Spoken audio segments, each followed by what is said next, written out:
Magandang araw mga kaibigan. Bigyan natin ng reaction opinion itong post ni Freeman. Title, nakakaawa eh.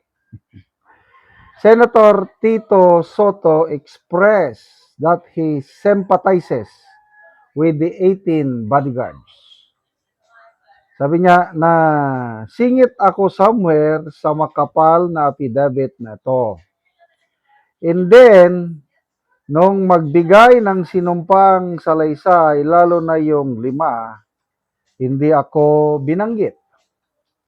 Pero pagdating ng pseudo hearing, fake hearing daw yung June 4. Pseudo hearing, pilit na tinatanong ng dalawang senador yung tungkol sa akin at kay Senator Lacson. Sabi niya, I actually sympathize with the 18 ex-bodyguards because parang nagagamit talaga sila.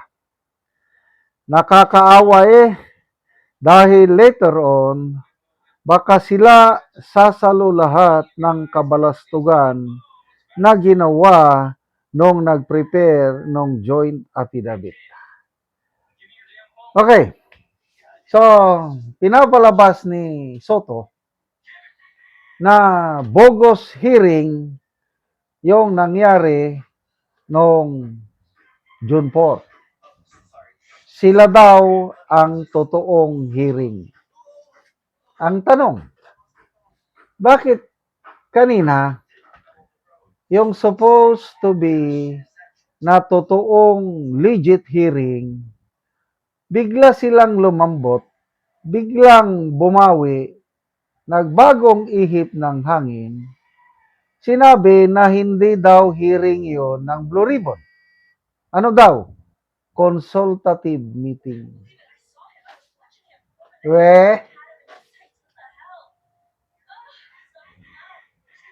May dahilan kung bakit bigla silang bumawi o nagbago ang paninindigan. Excuse me. Ang legit na hearing tinawag na consultative meeting. We were not born yesterday, puti na po ang aking buhok.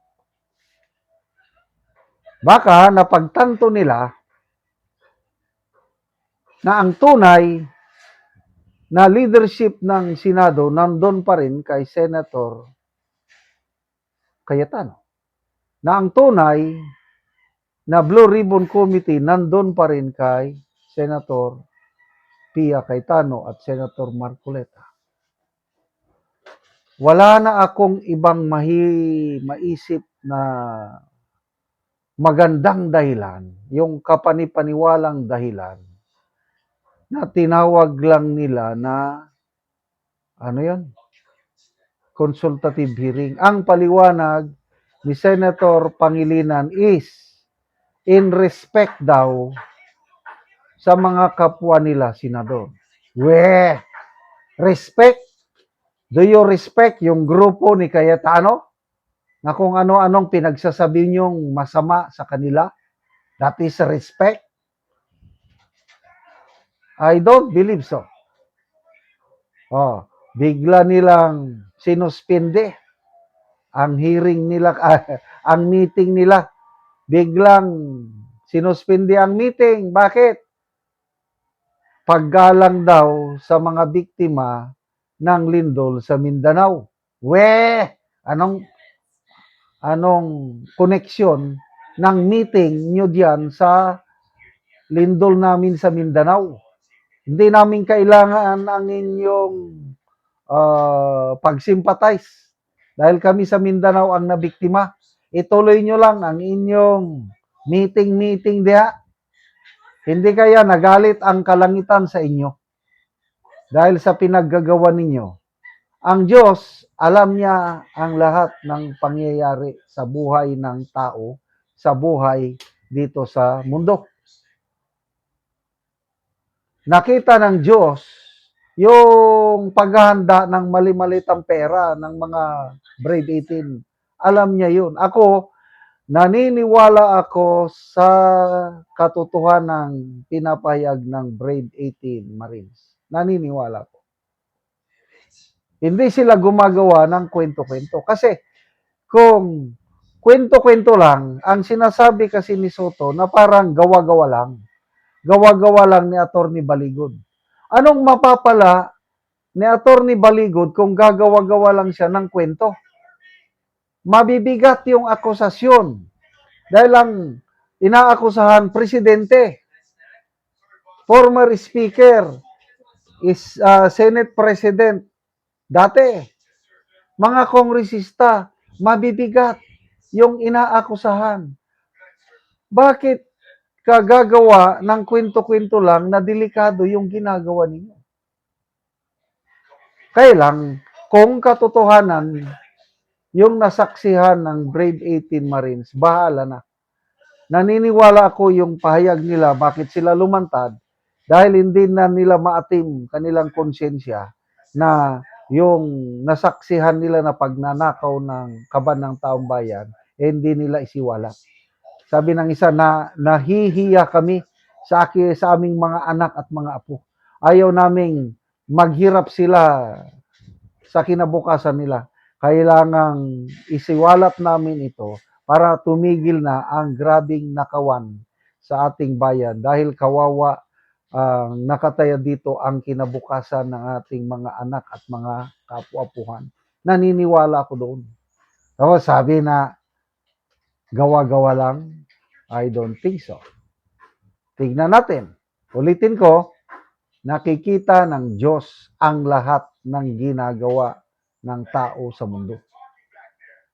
Kaya pagdating ng araw, sinasabi ko, may court, may tatlong level ng korte. Court of Public Opinion, Court of Law, at Court of God o Divine Justice. Sa Court of Divine Opinion, ito na. Yung naniniwala sa kanila or naniniwala sa Brave 18. Makikita mo dito sa reaction. Reaction. 9,000 ang nag-react. 8,000 ang tumatawa. 873 ang nag-like. 93 ang galit. So anong percentage nito? Nasa more than 90%, mga 92% ang naniniwala sa Brave Marines.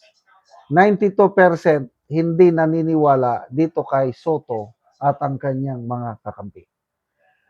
Salamat mga kaibigan sa inyong pagsubaybay sa channel na ito. Nakakatulong kayo ng malaki sa tribong Talandig ng Bukidnon dahil ang sweldo natin sa channel na ito is pantulong po sa tribo. Namimigay tayo ng libreng yero at pako para makapagpatayo sila ng mas maayos na tirahan. Panoorin nyo ang video na ito. Si Angkol ang natagaan ng Mugero.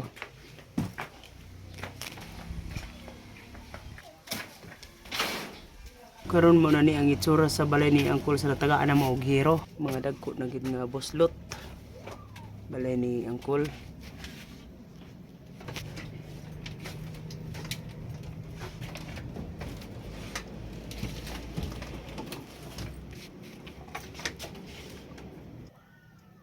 Kol, pila na ni katuig ang inyong balay, Kol? 15 na.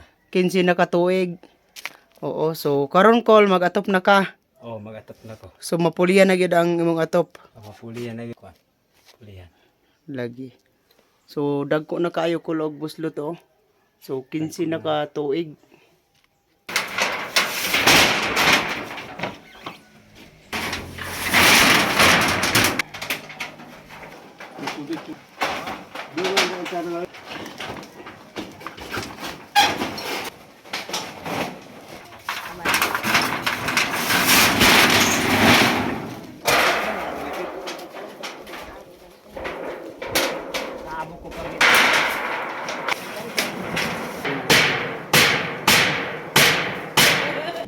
Karon humanagid sa pag-atop si Angkol sa iyang balay oh. So napulihan na tong mga buslot nga iyang balay, so maayo na gyud oh. At sa Ginoo ug sa nag-sponsor ni aning sin. Oo. Nalalamat ko nga napulihan ang aking atop sa sin abago. Ako maulanan. Oo. Napulihan na ning akong atop magkinsi na katuig. Aya pa napulihan. So pila na imong edad karon Kol? 47. 47. Pila imong estudyante? 2. Duha. So tanan naga-eskwela. Unsay grade Kol? Grade 7 o 1. Grade 4. Ay, sige. So salamat kayo Kol. Salamat.